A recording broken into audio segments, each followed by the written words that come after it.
Hello and welcome along to another managerial special from the Honest Football Podcast. I'm joined today by Craig Savage as we talk about the merry-go-round in full swing in the EFL.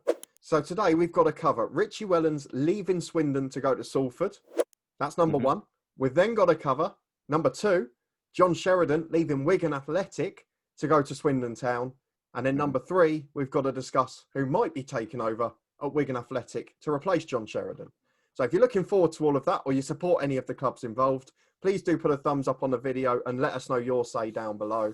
But let's start, Craig, with the first thing that set off this chain reaction, which was just after our Salford episode. We thought it might be Roy Keane. You thought it was Roy Keane. I never thought it'd be Roy Keane. No, to be fair, we were talking about loads of different names, but one of the ones that wasn't mentioned was Richie Wellens of Swindon Town, who left from League One to go to League Two Salford. So what's your reaction to that one first?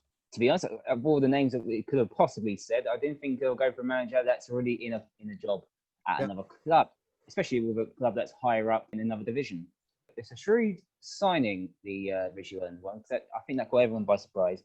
Obviously, done well last season with Swindon, took them up, obviously won the league. So I think they obviously liked his style of play and they've gone for him.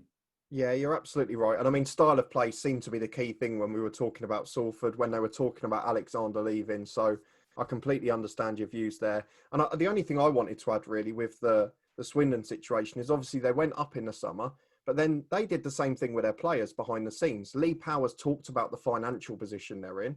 And you can kind of understand, as much as you think as a Swindon fan, why did he go down a division?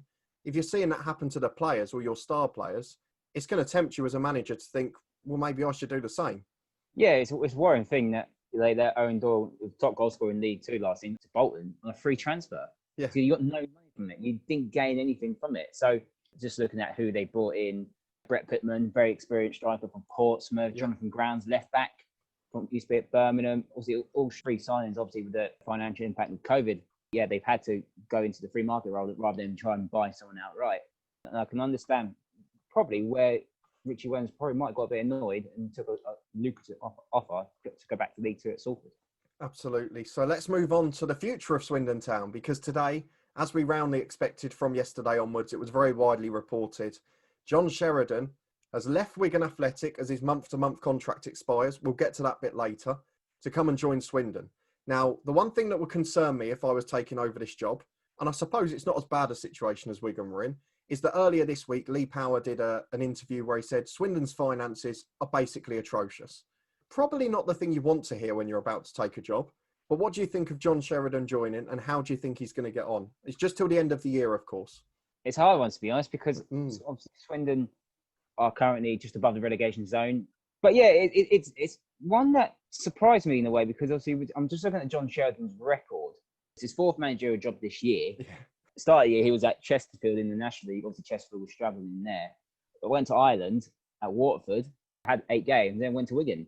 So I don't know what his plan is for a financial point of view. He probably feels that it's more stable, despite, obviously, we're just talking about, obviously, the finances are a bit rubbish at the moment for most of these clubs. But looking from a Wigan fan point of view, obviously, they're delighted that John Sheridan's gone. But as Swindon fans are not happy that John Sheridan's in. It's a hard one, because obviously if he was doing well with him and had to leave because obviously we weren't financially stable, then I'd be a bit excited. But obviously, because Wigan are at bottom at the moment, obviously you can say there's other reasons for Wigan being bottom of League One at the moment. But his record at Chesterfield wasn't really good, and that's National League level. Waterford is only 8 games, so you can't really legislate for that.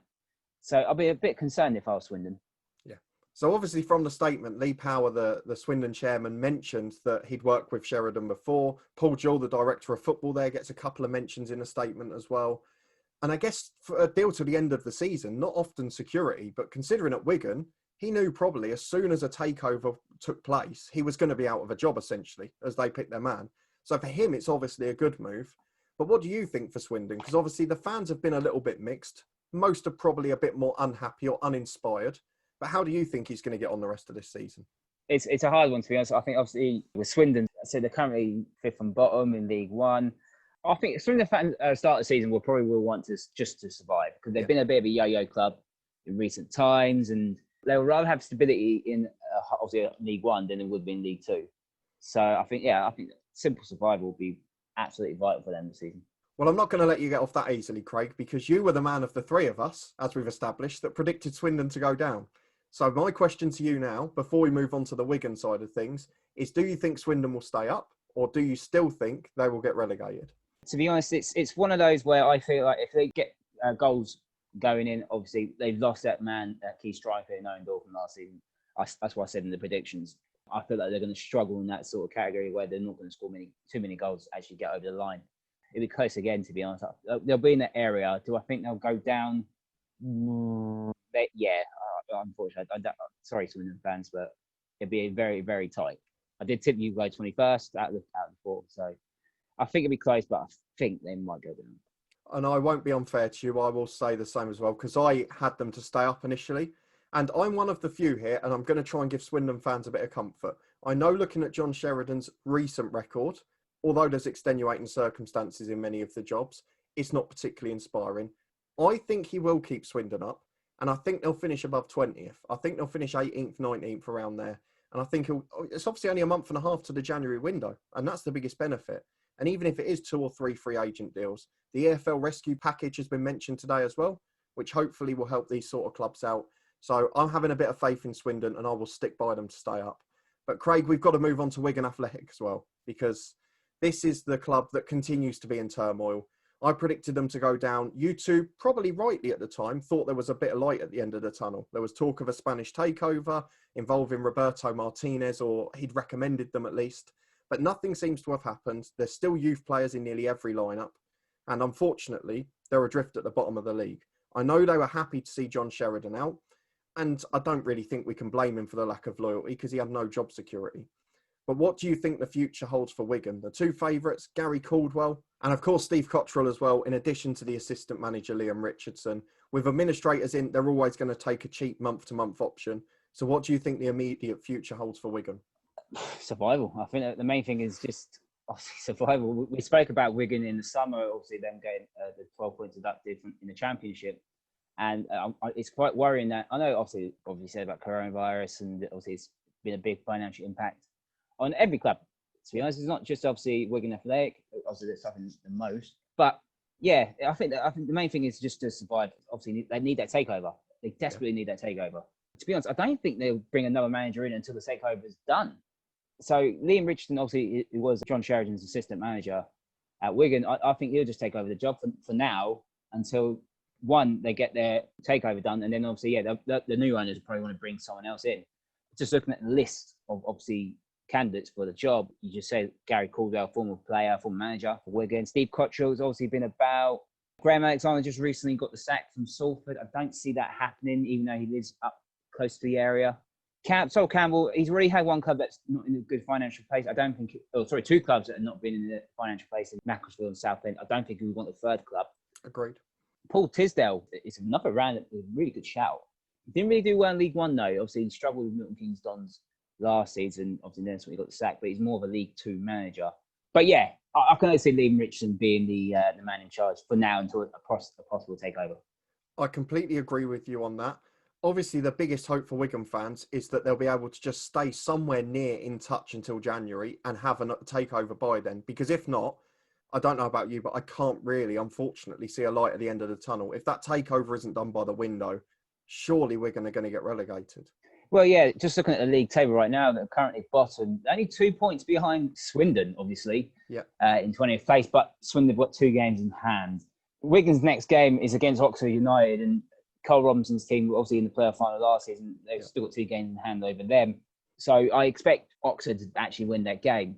So the main things for Wigan at the moment is don't fall adrift in that league table. We're trying to obviously pick up points, as many points as possible. Daniel, you know about the Wigan squad trying to manage them on FM 21. So obviously go check Load FM's FM 21 live stream. Please do. It's fantastic. So you know the influence, how hard it is to run a team with obviously not having a takeover and can't buy any players. So I think if takeover gets done by January, yeah, Wigan might try and get up. But Wigan fans, to be honest, I know obviously they played really well last season.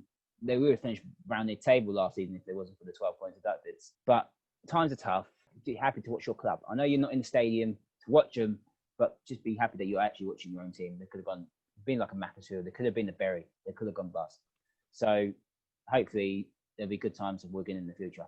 Yeah, I agree. I share the sentiment, and I say the same as I said in the last Wigan episode in the summer, which is, as we know with Luton in the past, as long as you've still got a club to support at the end of it, doesn't matter if you drop to non-league, you'll be back eventually. Wigan, obviously, hopefully, will be taken over and survive before then. My final question for you, Craig, on the Wigan front. We've established there won't be a manager until a takeover, we don't think. But I'm going to get you to get your crystal ball out here. Not about will there be a takeover. At the end of the season, regardless, do you think, as you predicted pre-season, that Wigan will still be in League One? Yeah, as I just said, it's obviously we're basically no squad. They lost most of their squad from last season. There's really good players for that Wigan team. Yeah, I can't see them.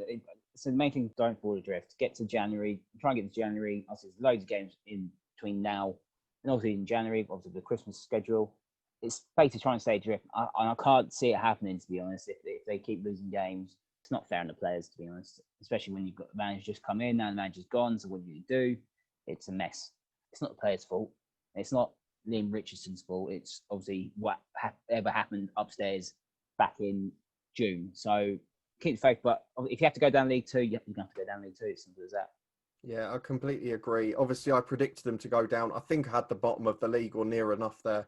Yeah, I'm going to have to stick with it because at the time I said I don't see a light at the end of the tunnel. And we're 5 months later and there's still no real sign of a takeover. And obviously, even the month-to-month managers, a lot of the players have only got deals till January, as I discovered when playing FM with them. So there's going to be a few more tumultuous times, I think, at Wigan. But fingers crossed for them, they'll be able to have a club to support next season when the fans are all back. That's the main thing. But that's the three clubs, a mini roundup. Let us know if you support them, what you think down in the comments. If you did enjoy this one, please do put a thumbs up on it. Subscribe down below for regular content from the podcast. We'll be back next week after the international break with matchday predictions for the Championship. Thank you to Craig for joining me as always. And you can follow us on Twitter @HonestFootball3.